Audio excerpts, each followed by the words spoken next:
इमरान खान पर एक और कातलाना हमले की साजिश। स्पेशल ब्रांच के इमरान खान पर कातलाना हमले की रिपोर्ट के बाद जमान पार्क की सिक्योरिटी हाई अलर्ट कर दी गई।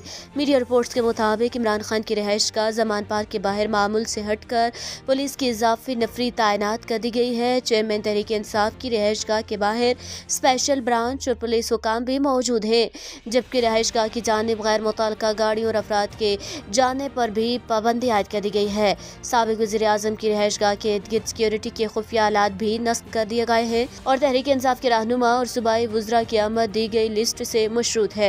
याद रहे कि स्पेशल ब्रांच ने रिपोर्ट दी थी कि इमरान खान पर एक और कातलाना हमला हो सकता है। पाकिस्तान तहरीक इंसाफ ने एक हफ्ते के वक्फे के बाद 10 नवंबर बरोज जुमरात अपने एहतजाजी लॉन्ग मार्च का दोबारा आगाज कर दिया है। पंजाब के मुख्तलिफ शहरों से लोग वज़ीराबाद पहुँचना शुरू हो गए हैं।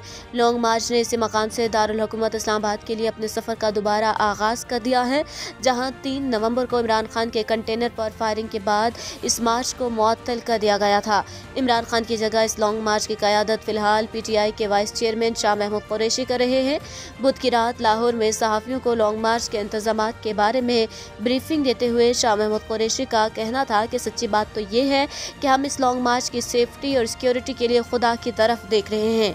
उनका कहना था कि अगर शाह इमरान खान पर फायरिंग के बाद हिफाजत इंतजामात को मजीद बेहतर किया गया है और वज़ीर आला पंजाब चौधरी परवेज़ इलाही ने भी कानून नाफिज करने वाले इदारों को लॉन्ग मार्च की सिक्योरिटी के लिए इजाफी इंतजामात करने की हिदायत भी की है।